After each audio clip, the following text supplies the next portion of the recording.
The moment you open your door, something begins. Not just your evening, your routine, or your return home, but a silent dialogue between you and the space you live in. And that dialogue, it sets the tone for your wealth, your clarity, your sense of ease, or lack of it. It might sound subtle, even invisible, but energy is always speaking. Sometimes it invites, sometimes it repels, and often, without ever saying a word, your home is either helping your life rise or quietly letting it unravel. There's a kind of heaviness some people carry that they can't explain. A fog they walk through as if success always slips a few inches out of reach. For many, that feeling doesn't begin at work or in relationships. It begins the second they cross the threshold of their own home. That's why this video isn't just about interior design. It's about alignment. It's about subtle signals, like a misplaced wall, an exposed bathroom, a beam pressing down above your head, that may look harmless, but carry messages that shape your entire day, your mindset, your finances. And before we go further, let me be honest about something. We're not here to beg for your subscription. We're not asking you to like or share this video just yet. In truth, we don't need fast numbers. What we truly hope for is that in the few moments you spend here, you receive something of real value. Not just tips, not just knowledge, but a feeling of clarity, a breath of calm, a deeper alignment with your life. I've spent years walking through the spaces of others, not as a decorator, but as a Feng Shui consultant and a lifelong student of how energy lives in form. What I've learned is simple. The design of your entrance isn't about what you see, it's about what you feel when you stop seeing and simply walk through. And for many of us, that walk sets the stage for struggle or flow. Your front door doesn't just open into your house, it opens into your story, into your bank account, into your breath, into your sense of belonging. And everything placed around it, every object, every corner, every line of sight is shaping the energy that enters with you. Today we'll explore the most common mistakes people make at their entrance. Mistakes that seem small but quietly erode your wealth, scatter your energy and confuse your intentions. But more importantly, we'll show how to shift them. Not with superstition, but with awareness, with design that reflects purpose, with space that holds, uplifts, and protects. As someone who has spent years guiding others through the wisdom of Feng Shui and mindful living, I'm not here to sell you anything. I'm here to offer a space of grounded guidance, a mirror to help you see yourself more clearly. And if these words help you feel even just a little more in tune with yourself or your surroundings, then we've done what we came here to do. If one day you feel called to return, to journey deeper with us, know that the door is always open and we'll be right here waiting. So take a breath. Let's walk through that door together and see what your home has really been saying all along. Because the first 5 seconds after you walk in decide more than you think.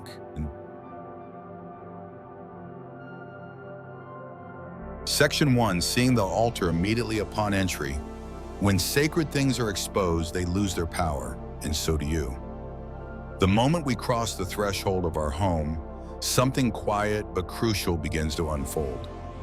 Our nervous system starts scanning, not for threats necessarily, but for signals of safety, of focus, of grounding. And among the very first things it reads is what meets the eye. Whether consciously or not, your body registers the placement of every object as a message. And when that message includes a sacred altar, visible the instant the door opens, it can create a dissonance that few notice, but many feel. Not all altars are religious. Some are shelves of meaning, corners of memory, personal shrines to intentions, prayers, ancestors, or aspirations. but their function is always the same: to center, to hold, to stabilize. So why does their exposure to the entryway feel so energetically disruptive? Because what was meant to be internal is suddenly external. Because what was created to hold calm now becomes the first recipient of chaos. The altar, by nature, is a still point, but the front door is not still. It is transition. It is exposure. It is movement in and out, noise, weather, arguments from the street, forgotten deliveries, unexpected visitors. All of these energies blow through that opening, and if your altar is positioned directly in its line of sight, it becomes a buffer, absorbing what it was never meant to hold. Let's walk through this slowly, not with fear, but with awareness. Imagine the energetic pathway that extends inward from your front door. It's not just physical, it's symbolic. It carries every emotion, every interaction, every pressure from the outside world into the softness of your home. If the first thing it meets is your sacred space, then your altar becomes a sponge for dissonance. And while your altar might be filled with beauty, candles, incense, faux, mantras, its capacity to stabilize you is reduced every time it's forced to catch what should never have made it through. This isn't superstition, it's sensitivity. It's your body reacting to the collision of two conflicting energies, outer motion and inner meaning. When the sacred is made too visible, it loses some of its depth. When it becomes an ornament, it risks becoming hollow. And that's the core misunderstanding. Many place their altars at the front because it feels reverent, welcoming even. It's a gesture of honor. But what begins as devotion can inadvertently become depletion, because the more frequently your altar is seen by others, brushed by entry drafts, lit by passing footsteps, the less it remains yours. When you place your deepest intentions in the hallway of the world, don't be surprised if they begin to fray. We do this not out of carelessness, but out of a desire to make meaning visible. But there's a gentler way, a more grounded way. Let's consider placement not just through the lens of design, but through the lens of protection. What would it look like to give your altar a home that feels cradled rather than exposed? What would it feel like to interact with that space only when you're calm enough to receive its wisdom? That is the true purpose of an altar, not to perform, but to anchor. If your anchor sits in the hallway of your life, can it still hold you when the storms come? Or will it be pulled loose by every passing wind? These are not philosophical questions. These are energetic realities. And if you've been feeling spiritually drained, unmoored, disconnected from your own practices, it may be time to look at where you've placed the things that matter most. If your space won't allow for relocation, there are still quiet shifts you can make. A veil is not concealment, it's reverence. It's a soft boundary between what is meant to be sacred and what is meant to be shared. When you veil an altar near the front door, whether with a thin cloth, a folding screen, or a plant that gently filters the view, you're not hiding it. You're blessing it. You're saying, this space belongs to me, and I choose when to enter it.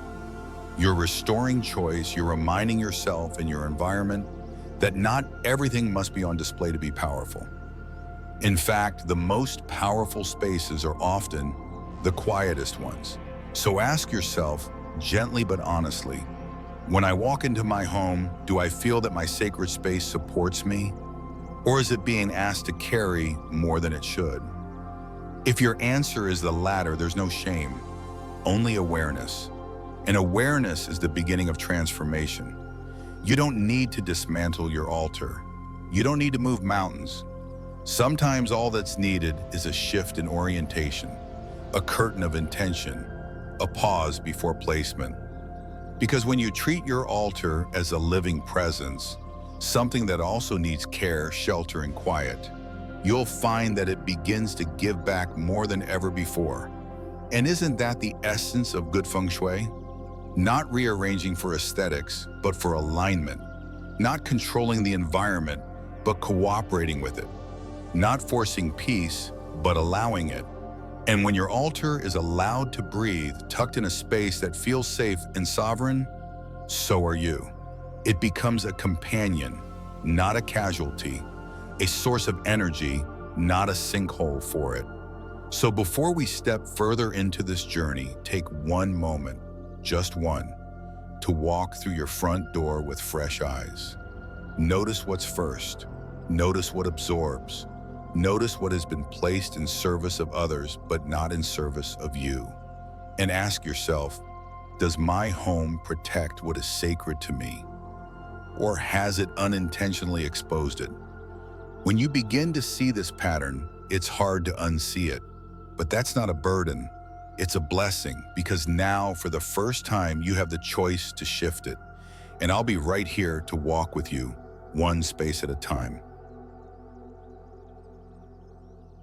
Section 2, a ceiling beam pressing down at the entrance. There are some weights we carry not because we choose to, but because we've simply stopped noticing they exist. The body absorbs them long before the mind does. A tension in the neck that never quite leaves. A heaviness in your chest each time you come home. A sense that the day hasn't quite ended, even though you've walked through the door. What if I told you that some of that pressure doesn't come from your work, your relationships, or even your thoughts, but from your ceiling? Not metaphorically, but literally. Because in many homes, especially those designed with open beams or rustic architectural details, a heavy ceiling beam hangs directly over the entryway.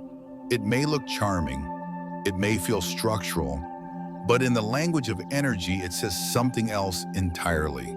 It says down, it says slow, it says be careful here. And while your conscious mind might not register that message, your nervous system absolutely does. The moment you step beneath that beam, your posture subtly changes. Your breath shortens, your chest contracts just a bit, your feet pause. And over time, that momentary shrink becomes a daily ritual of shrinking until it becomes who you are. In Feng Shui, this phenomenon is known as oppressive qi, and it's not poetic, it's physical. Oppressive qi is the energy that presses instead of uplifts, that holds you down when all you want is to rise. It doesn't shout, it whispers, quietly, consistently, persuasively. And you follow not because you believe it, but because it wears you down. Let's explore this more deeply, not as a flaw in design, but as a call to listen. The entrance of your home is the energetic handshake between you and your life. It is the moment of transition between the outside world and your inner world. It is supposed to be soft, releasing, inviting, and yet, for many, it's the most contracted space of all. That beam, so seemingly innocuous, becomes the first thing you meet when you return home. Not your loved ones, not your plans, not even your breath, but a weight, a silent signal that says, not so fast, not so bright, not so free. How often do you walk into your home and immediately feel more tired than before you arrived? We tend to blame our schedules, our phones, our endless to-do lists, but rarely do we question the architecture. Rarely do we look up and ask, what's pressing on me from above? And maybe even more rarely do we realize that what presses on us physically begins to press on us emotionally, because you can only stand under weight for so long before it becomes yours to carry.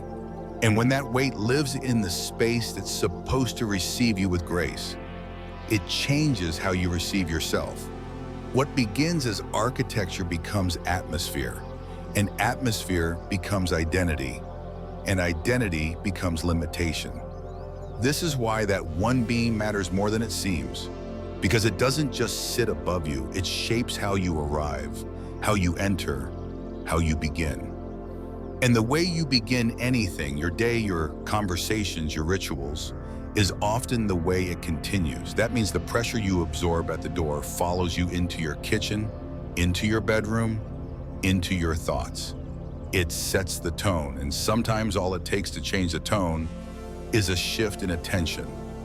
Now, before we jump into tools and remedies, let's pause for a question that's rarely asked. What if the heaviness in your life isn't from what you've failed to do, but from what you've tolerated in your space without realizing it? This isn't about blame, this is about awakening.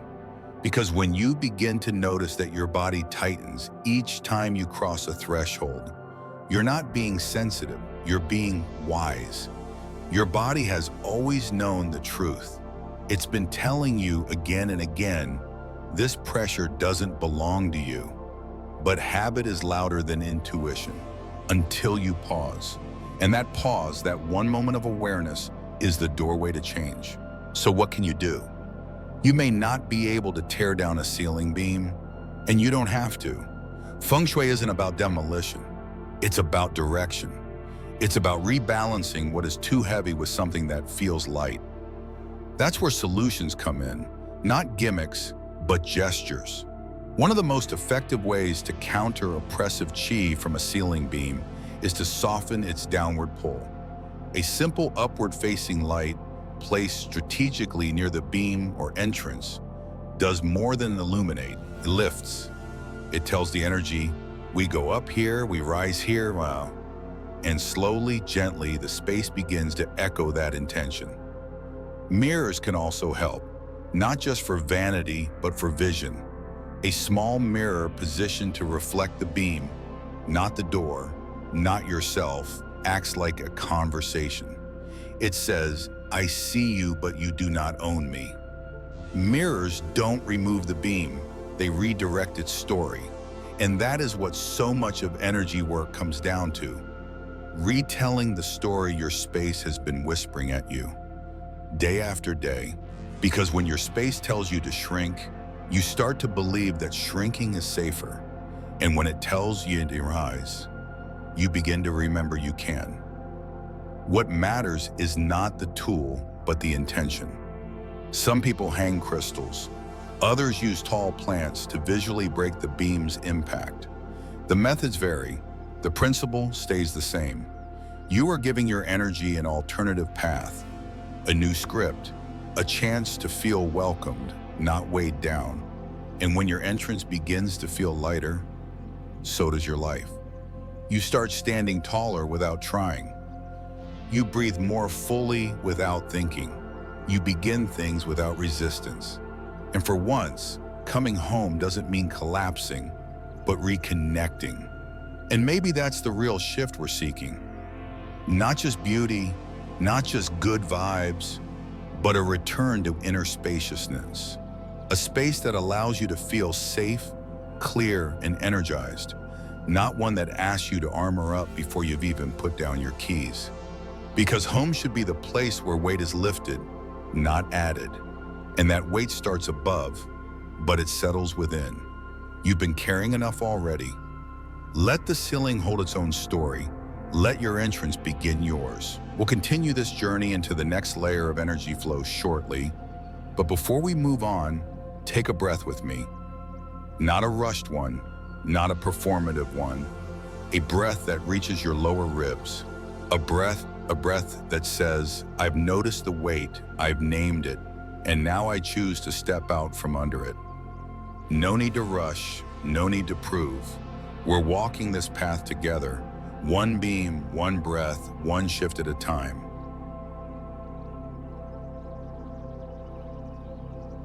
Section 3, a wall. Immediately after entering. Sometimes what blocks us in life isn't a lack of effort, it's the silent architecture we've stopped noticing. You step through the door, ready to exhale, and what greets you isn't possibility. It's a wall, solid, unmoving, immediate. It's there before you've even taken a breath, before your shoes have touched the welcome mat, before your thoughts have adjusted from the outside world to the inside. And without even realizing it, your body says, stop. Not consciously, not dramatically, but subtly, persistently. And that, over time, becomes a pattern. You see, in Feng Shui, the entrance isn't just a place to come in. It's a symbol of how life enters you. Your ideas, your relationships, your income, your luck. When that entrance opens up into a wall, no matter how beautifully painted or carefully decorated, it still sends a message. That message is, there's nowhere to go, no path forward, no breath of expansion, just a halt. And the irony is, it may not seem dramatic to the eyes, but to the subconscious, it's deafening. It's as if every time life tries to meet you halfway, it's told to wait, or worse, turn back. Have you ever felt like every time you start something, it stalls? Like opportunities get close but never quite land? We often blame ourselves. We question our mindset, our preparation, our worth. But sometimes it's not a flaw in us. It's a misalignment in our space. That wall is more than drywall and paint. It's a visual statement. And the statement is, this is where things end. Not intentionally, but repeatedly, consistently. And if your home keeps saying that, how long before you start believing it? There's something very intimate about how we greet our own homes. That first step inside is not just logistical, it's spiritual. It's where your shoulders drop. It's where your nervous system decides whether to relax or brace. And when your eyes land immediately on a barrier, even a beautiful one, your energy adapts. You begin your day with resistance. You enter your rest with hesitation. And eventually, you stop expecting ease at all. Because that wall doesn't just stop light, it stops momentum. Momentum is a fragile thing. It needs space to breathe, to wander, to explore. And when space is denied, momentum chooses somewhere else to go. But here's what's important to remember. Feng Shui isn't about demolition. It's about redirection. If a wall is present, and in many homes it is, it's not a curse, it's a canvas. The problem is not the presence of the wall. The problem is its silence, its visual dead end. The key is to turn that stop into a step, not by moving it, but by shifting the energy it holds. One of the simplest yet most powerful ways to do this is with imagery. Not random decoration, but intentional direction. A piece of art that draws the eye inward.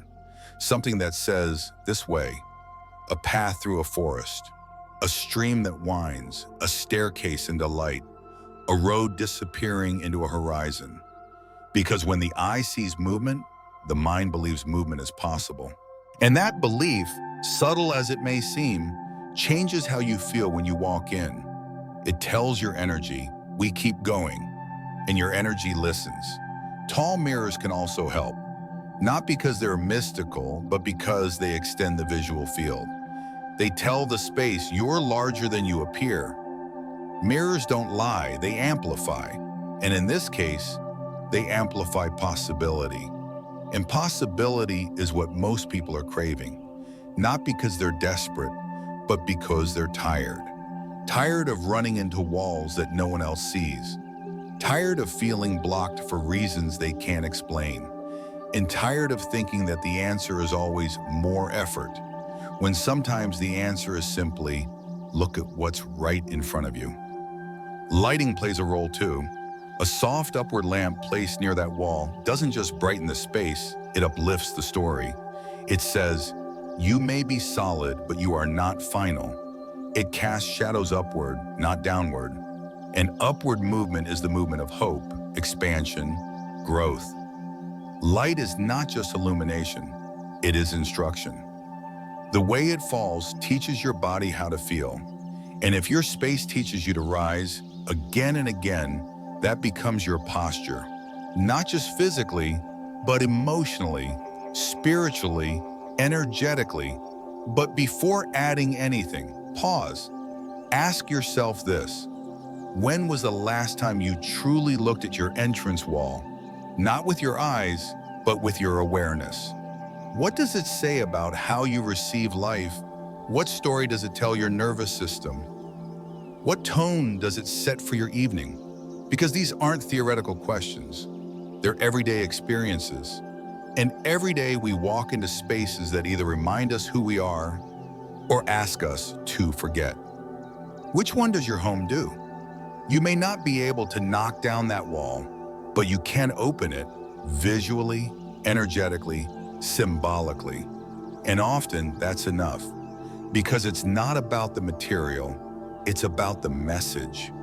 That wall doesn't need to disappear. It just needs to stop saying no and begin saying now. Now we breathe, now we welcome, now we move. This section may seem minor compared to others, but its impact is foundational. Because when the first thing you see says block, everything that follows struggles to feel smooth. But when that message is rewritten to say begin, the rest of your life starts to catch up. Not in fireworks, but in flow. Because the most important shift is not out there. It's in how your space speaks to your spirit. And walls, like people, just want to be seen differently. Let's keep walking together. Section 4, door facing a window or back door. There's a quiet kind of loss that doesn't come from theft, misfortune, or poor decisions. It comes from an energy that never had a chance to stay. It arrives only to leave again. It visits, but doesn't settle. And the home, though beautiful on the surface, becomes a corridor of comings and goings, with nothing truly anchoring. If you've ever felt like your fortune arrives in moments and vanishes just as quickly, you are not alone. And the answer might be found not in your habits, but in your layout. Picture this. You step through your front door and directly across from you, a straight path to a window, a back door, or a sliding exit. It feels open, yes. It may even feel efficient or architecturally elegant. But in Feng Shui, what looks like flow can sometimes be leakage. This setup creates what we call rushing qi or piercing energy, a directional force so fast it bypasses presence, like water running over stone without soaking in, like wind passing through trees without brushing the leaves. It moves, but it doesn't nourish.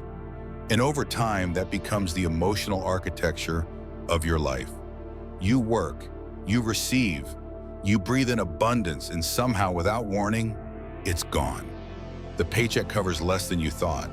The emotional calm you felt in the morning gets swept away by lunch. The family dinner you envisioned turns into everyone drifting into separate rooms. And underneath it all, a feeling lingers. Why doesn't anything last? But maybe it's not you. Maybe it's the alignment of your entrances. Because when the front door directly faces a back door or a large window, it tells the energy, there's no need to stop. Keep moving. And energy listens. Feng Shui sees the home as a container, not a cage, a sacred vessel where life gathers, rests, and integrates. But for that to happen, energy needs time, space, curiosity. It needs to linger, to pause, to circulate. And this only happens when the home invites it to do so. But when energy sees an exit the moment it enters, it never fully arrives. And if energy can arrive, neither can wealth, clarity, or connection. Let's think practically. What does it mean for you and your family? Fast-moving qi may sound poetic, but its symptoms are deeply familiar. Money enters and seems to vanish. Decisions feel rushed. Meals are eaten standing. Arguments start before context is shared. Children grow more distant, not because of conflict, but because of drift. Relationships feel like they're passing in the hallway, not grounded in the living room. And there's a sense that no matter how hard you try, nothing fully roots. This is not about superstition. It's about physics, attention, and design. Energy follows the same principles as water or air. It moves where there's space. And if that space leads directly to an exit, it flows away. So what can be done? Must we rebuild walls, tear down doors, redesign our homes? Not at all. Feng Shui is not about drastic change. It's about conscious redirection. What you need is a soft interruption, a signal that says, stay a little longer. A tall plant placed strategically between the door and the exit doesn't block the light. It softens the urgency. It adds texture to the air. A decorative screen or open shelf bookcase can become more than decor. It becomes a gentle redirection. A curved rug, a hanging mobile, a cluster of stones. Each of these elements tells the chi, you're welcome here, no rush. And when energy slows down, people do too. You may find that dinners stretch just a little longer, that conversations happen without needing to be scheduled, that the money you receive has space to breathe before being spent, that creativity rises, not because you forced it, but because the environment stopped hurrying it out the door. But let's take this deeper. Ask yourself, in your life right now, where are things moving too fast? Is it your time, your attention, your relationships? And is it possible that your space is silently mirroring that speed? Because homes don't lie. They reflect, they reveal. And when they speak, they're often telling the truth we've been too busy to notice. Some may argue, but I love the openness. I love the light, and they're right to love it. This isn't about closing things off. It's about slowing things down, about replacing the straight line rush with a spiral of return. Think of a garden path. The most beautiful ones don't go straight. They wind, they meander, and that's what allows us to take them in. Why shouldn't your energy path do the same? So if your front and back doors are aligned, or your entrance looks straight out a window, don't see it as a flaw. See it as an invitation, a canvas, a chance to sculpt movement, not just permit it, because movement is inevitable, but meaning is optional, and your home can choose both. Let it be a place where things don't just pass through, but where they arrive, stay, and grow. If this resonates with your current experience, take a moment, not to rush and fix, but to observe. Feel the air in your hallway. Notice the pace of your thoughts when you walk in. Watch how your family moves after entering. These are clues, not criticisms. And once you notice the rhythm, you'll know how to adjust the song. Because energy doesn't ask for control, it asks for care. And when we care for it, it returns in kind. So let the barrier be beautiful. Let the adjustment be graceful. Let your home whisper what it truly wants. Let them stay. Section 5, door facing a balcony. There are certain homes that greet you with light, with openness, with views that stretch so far they almost convince you that you're limitless. The balcony, especially in high-rise living, is one of those architectural invitations. A frame for the sky, a promise of space, a whisper that you're above the noise of the world. But just because something looks beautiful doesn't mean it holds energy well. And just because something feels luxurious doesn't mean it supports you. Because in Feng Shui, what matters most is not the view, but the hold. If your front door faces directly out onto a balcony, what you have may not be an entryway, it may be a leak. Think of your home as a vessel. Every time you step inside, the door opens to receive energy. Your breath, your thoughts, your movement, your memories. And like water poured into a bowl, that energy wants to stay, to settle, to circulate. But if that door lines up with an immediate exit into the air, especially through a balcony, the vessel doesn't hold. It spills. The moment the door opens, the energy exits. Not because of negativity, not because of fate, but because of physics. It's subtle at first. You might feel slightly ungrounded after entering. You may find yourself rushing more often or struggling to relax fully. Your finances may swing from feast to famine with very little consistency. Or you may start noticing a kind of emotional drift where conversations don't quite land, Plans don't quite finalize. Dreams don't quite root. You chalk it up to modern life. But what if it's spatial life? What if your balcony in all its beauty is unintentionally ushering energy away from you before it even has a chance to arrive? In high-rise living, this effect becomes even more magnified. Wind pressure increases. The height creates a sense of psychological vertigo, an awareness of openness that doesn't always translate into safety. And the moment energy is released from the door, it's not gently nudged, it's swept. Imagine trying to hold incense smoke in your palm while standing at the edge of a cliff. That's what it's like trying to hold intention in a space where chi immediately rushes out through a balcony. But the answer isn't to close the balcony. That would be a misunderstanding of the gift. The balcony isn't the enemy, it's just an element in need of boundaries. In Feng Shui, we work with space, not against it. So instead of blocking light, we shape flow. Instead of shutting out the outside, we soften the transition. The easiest and most elegant remedy? Grounding. That means placing subtle energy weights between the door and the balcony. A thick rug in earthy tones, not flashy reds or cold whites, but browns, ochres, soft golds. Think of the kind of rug that invites your feet to pause.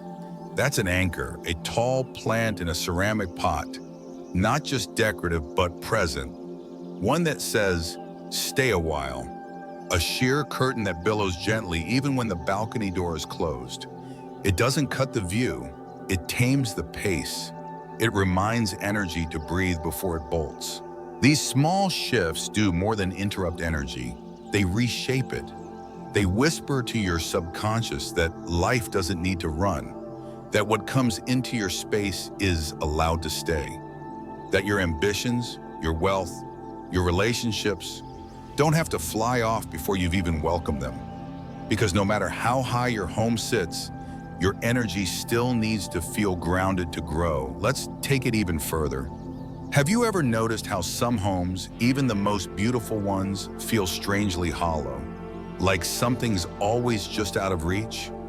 That's the balcony effect when unbalanced. It gives the illusion of openness, but hides the truth of absence. It feels full until you realize you've been emptying yourself just to keep up. And when that happens, it's not just chi that escapes, it's your energy, your rest, your stability. You might say, but I love that balcony. It's the best part of my home. And that's exactly why it deserves the right boundary. Not a wall, not a barrier, just an intentional pause. Something that says, we see your beauty, but we also honor our stillness. Because beauty without containment becomes distraction. Space without anchoring becomes loss. And that is not a price your well-being should have to pay.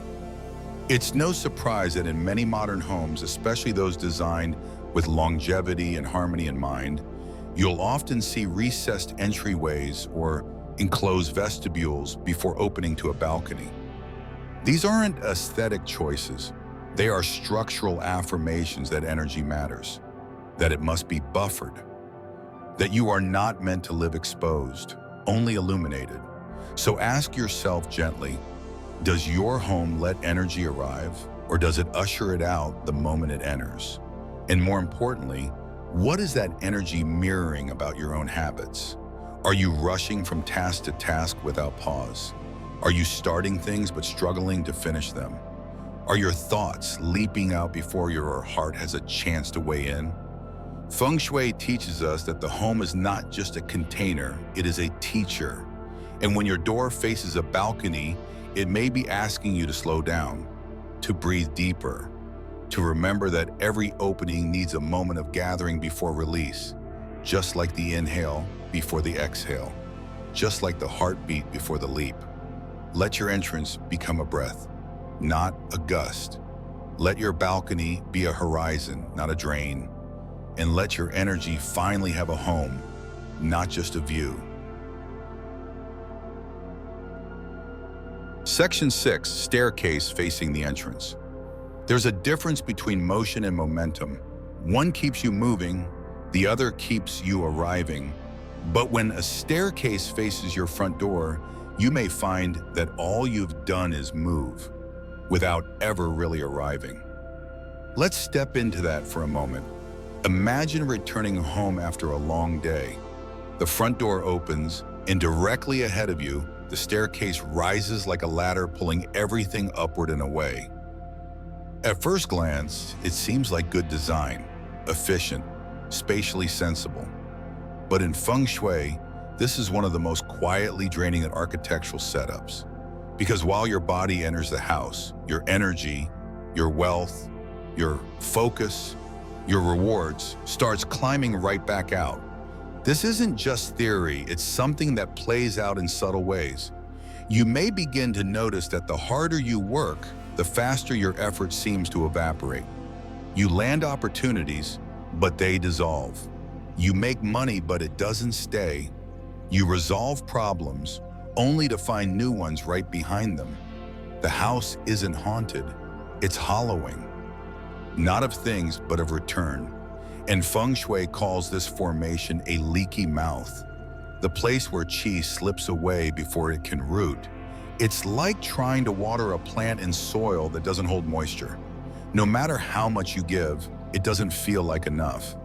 So ask yourself, have you ever felt like your luck was walking out faster than it walked in? That despite your effort, things don't accumulate the way they should? That's not superstition talking. It's energetic geometry. Because when a staircase directly faces the entrance, there's no pause, no invitation to stay, no space to absorb. The energy enters and immediately rises and dissipates. And with it, so do the things you value most: time, trust, and tangible gain. But this isn't a problem to fear, it's an invitation to anchor. And the way forward is as elegant as it is effective. You don't need to remodel, you need to realign. Start by placing something grounded at the base of the staircase, something that catches the eye and holds presence. A bookshelf filled with stories you cherish, a plant that rises toward the stairs instead of letting energy fly up it, a piece of art that quietly says, "Stay." These aren't decorations, they're anchors. They're spatial messages that remind your qi, you belong here, don't rush away. Even the shape beneath your feet matters. Consider a circular rug at the base of the staircase. Not just because it's pretty, but because circles stop the rush. They symbolize wholeness, continuity, stillness in motion. Where stairs pull, a circle holds. That balance may be the difference between your efforts being acknowledged or overlooked, between wealth arriving or walking out unnoticed. Let's bring it back to something even more familiar. Have you ever watched your paycheck come in and then vanish by the end of the week? Or felt like no matter how many steps you climb in your job, recognition stays one level above? Or maybe your home is full of ambition, but strangely empty of rest. That's not laziness, that's a leak. And sometimes it's the stairs that carry it. This isn't about blaming architecture. It's about listening to what your home is already telling you. And in the case of a staircase facing the front door, the message is simple. What you bring in may not stay unless you tell it to. And that command doesn't have to be loud. It just has to be intentional. Your rug, your plant, your art, they all become quiet gatekeepers. Reminder is that what comes in, stays in. That what climbs, grounds first. It's no accident that in classical Feng Shui, this mistake is considered one of the most severe for wealth retention. Because unlike clutter or broken fixtures, this design is baked into the structure. It doesn't scream dysfunction. It whispers it, day after day, moment after moment. And over time, that whisper becomes a pattern of letting go too soon, of rising before you're ready, of exiting before you've arrived. But you don't need to rebuild your home to rebuild your results. You need to reorient your energy, not with superstition, with awareness, with presence. with something that says, this is a space that holds, that welcomes, that keeps. You don't have to change who you are to change what you keep. You just need to tell your space, this time we're staying grounded, and let the rest follow your lead. Section 7. Bedroom immediately visible. Your rest is sacred, but not if the world sees it first. The moment the front door swings open and your bedroom is visible, something invisible begins to erode. It's not just about design, it's about what that design quietly signals to your subconscious. Because a bedroom in full view of the entrance isn't merely a layout choice, it's a surrender of sanctuary. Every home needs a refuge, a space where the body can soften, the mind can release, and the spirit can recalibrate. When that space is exposed to the world's eye, even unintentionally, the energy becomes alert instead of relaxed, guarded instead of trusting. This isn't a superstition, it's how the nervous system responds to exposure. The eyes are drawn toward movement, and if your sanctuary lies directly in the line of that movement, so does your vulnerability. Feng Shui considers the bedroom a yin space, quiet, nurturing, restorative. The front door, by contrast, is pure yang, active, external, and filled with movement. When the two collide without transition, it's like trying to fall asleep on a busy sidewalk. The body may be indoors, but the energy is still out in the world. Over time, this can lead to poor sleep, constant low-level anxiety, irritability, or even a reluctance to rest deeply. Because rest begins not just with a pillow, but with permission. And that permission weakens when you feel that your rest is on display. Now let's consider how this misalignment can ripple into everyday life. If your bedroom is the first thing people see when they enter your home, your personal boundaries may also blur in other ways. You may find yourself saying yes when you mean no, sharing more than you feel safe to, or even struggling to define what's yours and what's shared. Energetically, the home trains us. It teaches us how to interact with the world. If the layout says, here's all of me, first thing, your energy may unconsciously echo that sentiment outside the home as well. It's not about shame or secrecy, it's about sovereignty. And when your most private space sits on public display, that sovereignty is diluted. Many people say they can't quite relax at home, or they never feel fully rested, or they wake up already tired. The question becomes, are you truly resting, or are you performing rest in plain view? Let's reflect on how this setup often happens in smaller apartments, open lofts, or compact homes where floor plans are tight and efficiency is prized. But efficiency should never come at the cost of emotional well-being. Even in limited spaces, there are quiet ways to restore the boundary. A simple folding screen, a tall plant, or a carefully angled piece of furniture can interrupt that visual line without breaking the flow. These are not barriers, they are protectors of peace. Visual redirection is another subtle but powerful tool.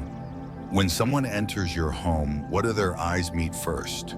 If you can shift that focal point, perhaps with a striking piece of artwork, a soft light fixture, or a beautifully framed mirror, you're telling the energy, pause here, don't intrude further. That pause is a gift, not just to guests, but to your own psyche. It creates a pocket of stillness before the world meets your inner life. Think of the bedroom not just as a place to sleep, but as the chamber where your inner self retreats to integrate, process, and restore. It's where decisions settle, where emotions unravel, where the body heals unseen wounds. When that space is immediately visible, all those delicate processes are interrupted. You might still sleep, but you won't fully restore. You might still dream, but not deeply enough to receive what the dream offers. Many people attempt to correct this imbalance by closing their bedroom door at all times. And yes, that helps. But doors aren't enough on their own. because energy doesn't wait for doors to open.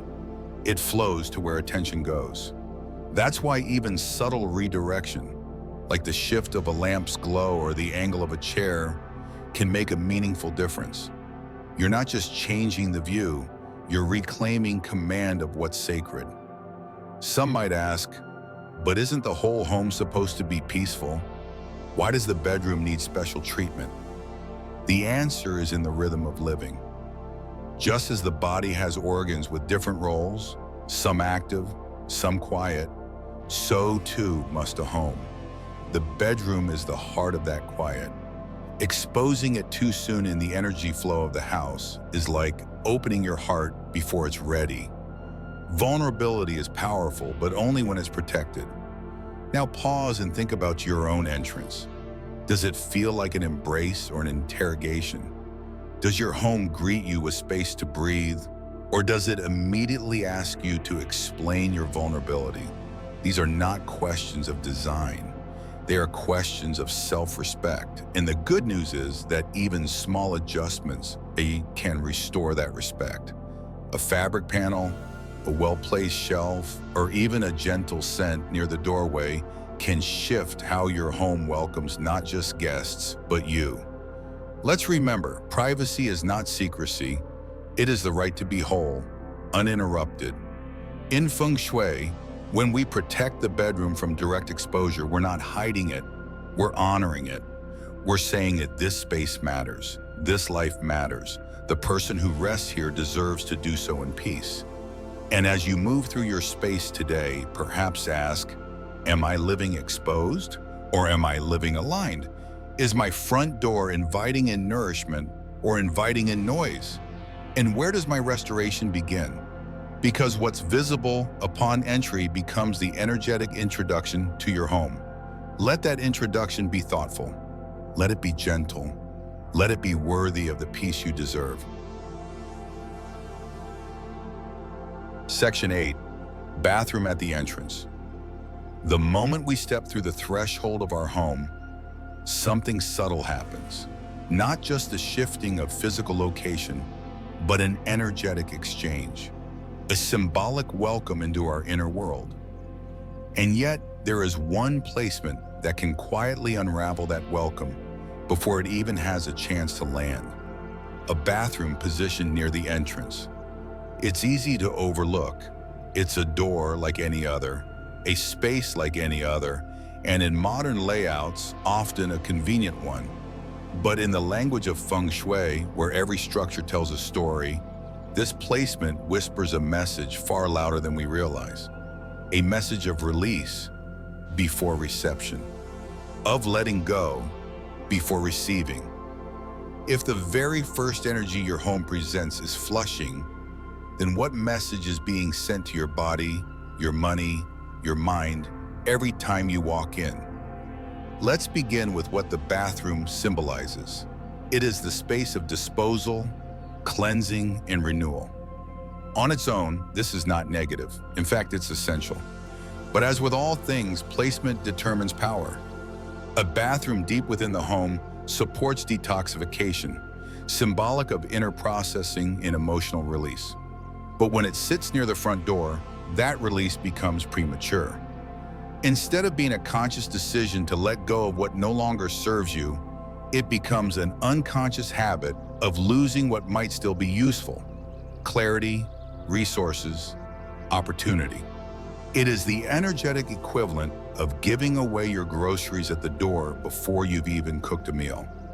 Now imagine the routine. You walk into your home after a long day. What do you see? Perhaps a narrow hallway, perhaps a stairwell.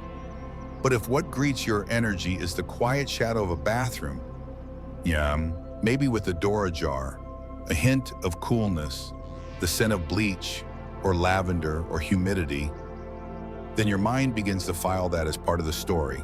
Not a problem, not an alert, just a pattern.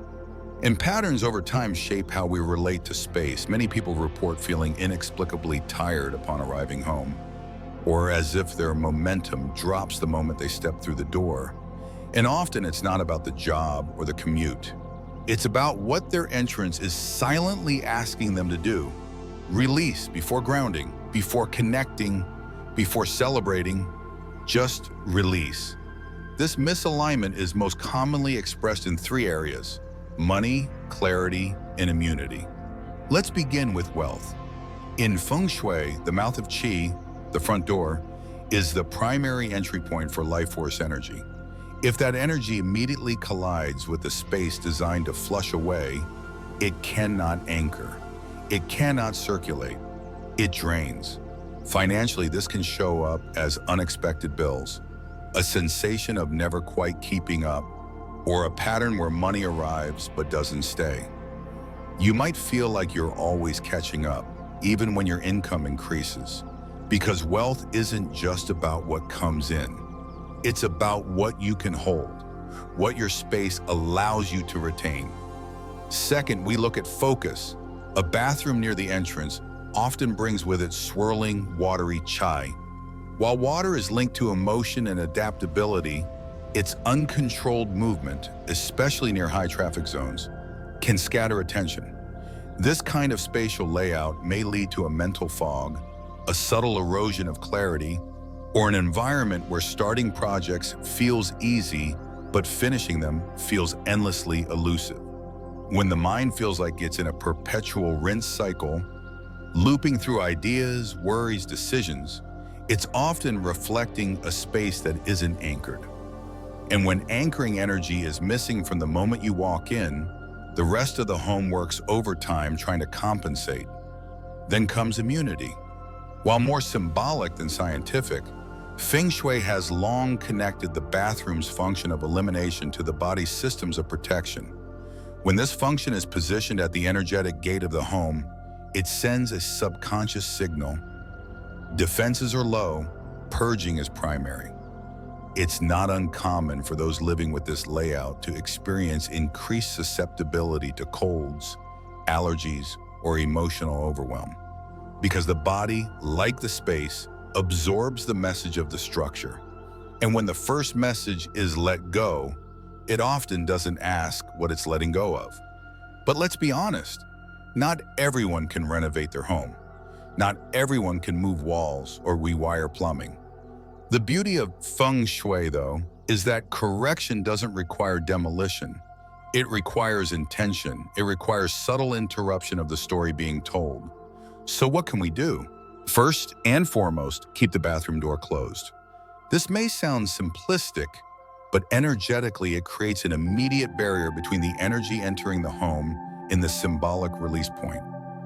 A closed door becomes a psychological pause, a silent statement that says, not everything is welcome to leave. Next, bring in elements that ground. A soft lit lamp just outside the bathroom can warm the entrance energy, inviting it to circulate instead of rush away. Similarly, a tall plant placed between the front door and the bathroom can act as a gentle barrier, transforming a direct hit into a curved embrace.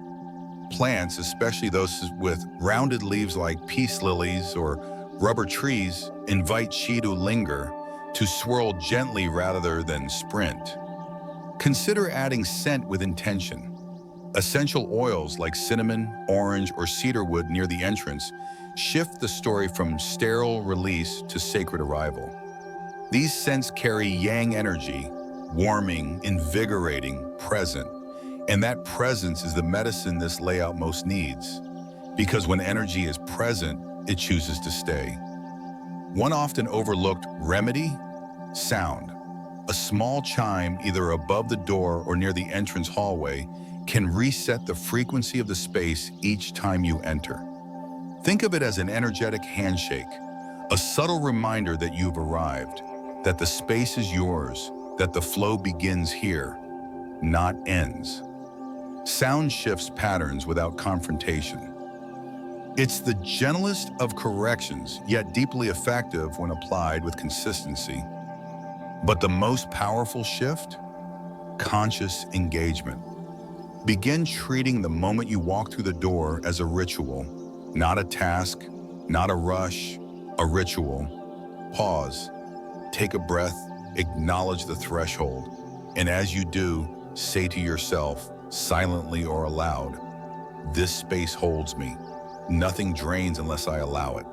Because that choice, the one to command the energy instead of obey its old patterns, is what transforms any layout from flawed to fortified. Some viewers might still wonder, isn't this all just psychological? If the bathroom is clean, if the space smells good, isn't that enough? But here's the thing. Feng Shui doesn't deny psychology. It embraces it. What we call energy in Feng Shui often parallels what science calls pattern recognition, subconscious priming, and environmental stimulus. The difference is that Feng Shui gives language to what the body already knows. You don't need a study to tell you that walking into a cluttered room makes you tense. You feel it. You don't need a graph to know that entering a home through a bathroom makes you feel off-center. You sense it, and that sensing, that quiet inner nod of truth, is more reliable than any data set. Let's imagine something together. You step into your home. The light is warm. The air is still. A subtle scent of orange peel rises from a small dish near the door. The bathroom door is closed. A leafy plant arcs slightly toward you, as if welcoming. The space doesn't demand release. It offers arrival. And as you drop your keys into the bowl, as your shoulders soften, you realize you haven't lost anything. You've come back to yourself. That's the medicine. That's the point. Not to fear the bathroom, but to redirect its story from something that drains to something that grounds. Because the truth is, no layout is perfect, but every layout can be loved. And when you love a space, it learns to hold you better.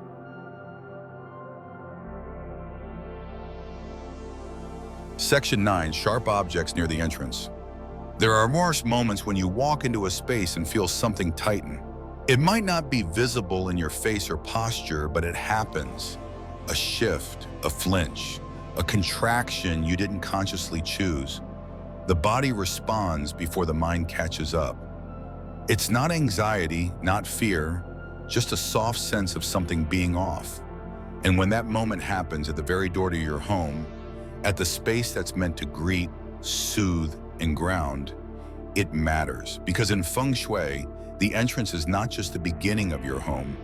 It is the mouth of energy, the threshold where the outside world pauses and the inner world begins.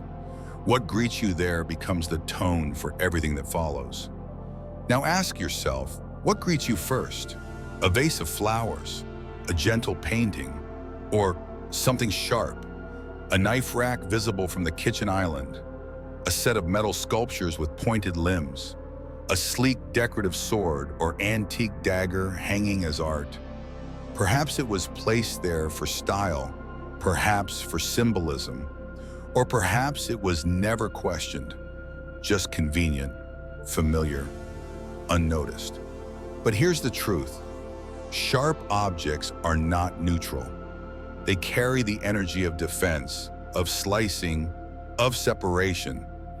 And when they are the first visual cue upon entering a home, they silently instruct the nervous system to prepare, to brace, to guard. In traditional Feng Shui, we call these sha-qi, translated loosely as killing energy or attacking energy. But let's be clear, this is not about drama. It's not superstition.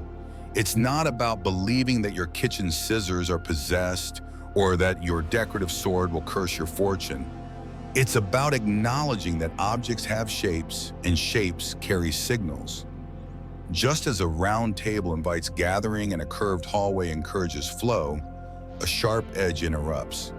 It breaks, it divides. And when that division sits at the entrance, what is being broken might not be seen, but it is certainly felt. So what happens over time when this kind of energy lives near your door? First, there is subtle psychological tension. You may not notice it immediately, but your body does. The visual of a knife or sword, even if decorative, registers as a potential threat. The mind doesn't distinguish between art and danger as clearly as we assume. It sees the blade, it reads the form, it prepares. And that preparation, that tightening, becomes habitual. You walk into your home not with a breath, but with a brace, not with surrender, but with strategy. And over time, that translates into relationships, into conversations, into how easily you unwind or how often you snap. Household dynamics often shift in homes with sharp entrance energy. Arguments are more common, misunderstandings quicker, trust a bit more fragile. Because when the space itself whispers, "Stay guarded," the people in it often obey. Then there's the question of finances. You may be wondering, what do knives have to do with money? But Feng Shui views energy as a web, every part connected. If the entrance is energetically aggressive, that aggression can bleed into other areas. Sharp qi near the door can create an energetic filter that slices opportunities before they even land. It doesn't block abundance, it just makes abundance feel like effort, like something to fight for instead of something that flows. But here's where it gets even more nuanced. Not all sharp energy is obvious. Sure, you may have a visible chef's knife or decorative spear, but sometimes the sharpness is in the structure. Angled furniture corners that point directly at the door, geometric mirrors with jagged frames, even abstract metal art shaped like spikes or shards. These may be trendy, they may be expensive, but style doesn't cancel signal. Even the most modern designs still tell stories, and some of them whisper harm where you meant to create harmony. This is especially important for those who live in small apartments or condos, where the kitchen is visible from the entrance. If knives are left out or the blade rack is in clear sight, the energy of cutting becomes the visual welcome. And even if you never noticed it, the energy did. Because Feng Shui isn't just about what you see, it's about what your subconscious reads. So the question becomes, what's the remedy? What can we do? Practically, aesthetically, energetically. Start with removal when possible. If a sharp object doesn't need to be at the entrance, move it. Not because it's bad, but because it's in the wrong place to be helpful. A blade belongs in the kitchen, not in the story of your arrival. A metal spear might look bold, but if its placement causes discord, style has already lost its purpose. But removal isn't always possible. Some layouts demand visibility. Some pieces hold emotional value. In those cases, neutralization becomes the art. Surround sharp objects with soft materials. Place fabric nearby. Add a round rug beneath the sculpture. Frame the blade with flowing curtains or ambient lighting. Soften the edge, not literally but energetically. One of the most effective cures is the introduction of yin elements, those that absorb, calm, and balance. Think textures, think natural fibers, a hanging tassel near the door, a linen banner with a gentle quote, a woven wall basket, even a small bowl of pebbles or a ceramic sculpture can offer grounding. These elements don't just decorate, they translate. They tell the energy. You are entering a home, not a battlefield. Color matters too. Sharp energy is amplified by stark contrasts. Black and white, red and silver. While beautiful, these combinations energize rather than soothe. Consider warmer palettes, earth tones, soft greens, deep blues, muted golds. These tones act like balm. They don't just mask the sharpness, they soften its reach. Another layer of remedy? Sound. A soft wind chime, a bell, or even a gentle door click. Sound resets vibration, and vibration is what sharp energy distorts. Each time the door opens and a calming sound is heard, the nervous system is reminded, you are home, you are safe. Nothing here needs a sword, but perhaps the deepest remedy lies in intention. In presence, in the moment you pause to look at what lies near your door and ask, is this helping me return to myself? Or is it asking me to brace for something I don't need anymore? That one question can unravel years of unconscious tension. And it's not just about removing danger, it's about reclaiming peace. Sometimes viewers ask, does this mean I can never have sharp objects? That knives are always bad? And the answer is no. Knives, blades, and metal tools are a part of life. They are symbols of action, discernment, precision. But like all tools, they must be placed with awareness. A knife in the kitchen is useful. A knife at the altar is sacred. A knife at the entrance? Confusing, because when the energy of division meets the threshold of welcome, something always gets lost. Maybe it's trust, maybe it's rest, maybe it's the part of you that just wants to exhale without armor. And so we ask again, not from fear, but from clarity. What's the emotional message when the first thing you see is a blade? What does that message do to your energy, your habits, your mood? What if the entrance to your life didn't require defense?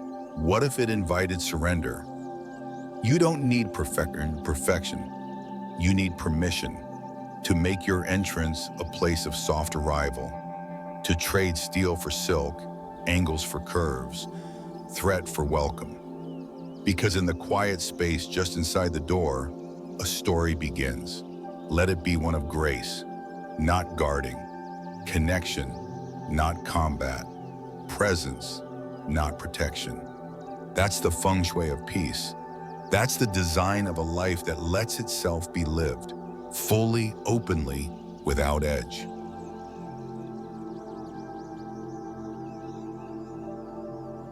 Final. Sometimes the most powerful shift in your life doesn't come from something new, but from something you finally notice. Think back to everything we've explored. The sacred altar exposed too soon, the ceiling beam that weighs silently on your ambitions, the dead stop wall behind your door that whispers nowhere to go, or the rushing exit through windows, balconies, and stairs that carry your energy away before it even settles. These aren't rare mistakes. In fact, they are so common that most homes and most lives repeat them without realizing. And maybe that's the real issue. Not that your space is broken, but that it's mirroring what you've tolerated for too long. The pressure to stay strong when something's pressing you down, the acceptance of loss as a pattern instead of a signal, the normalization of exposure, chaos, or sharpness as everyday reality. But here's the quiet truth. Your entrance is not just a hallway, it's a mirror. And every object, every direction, every imbalance there is either affirming your readiness or your resistance. And no, you don't need to tear anything down. No walls need smashing. No structure has to be rebuilt from scratch. Because the most powerful construction is always energetic. And that kind of renovation begins the moment you choose to see.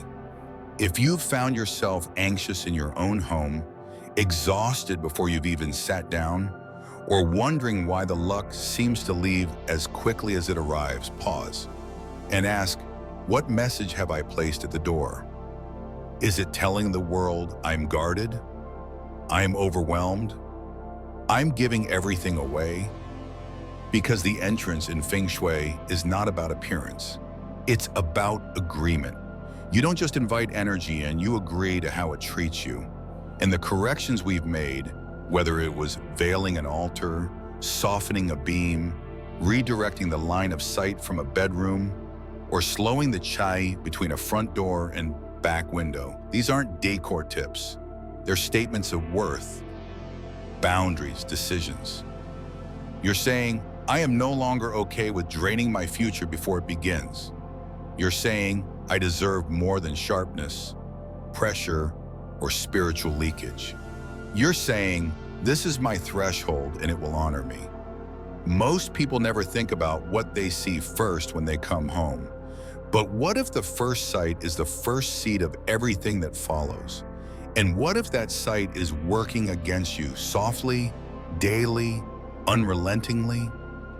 There is no shame in not knowing, but there is cost in ignoring.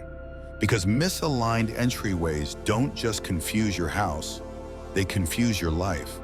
So tonight, when you return home, do nothing but observe, feel, walk through your own door as if for the first time, and notice what your entrance is actually saying.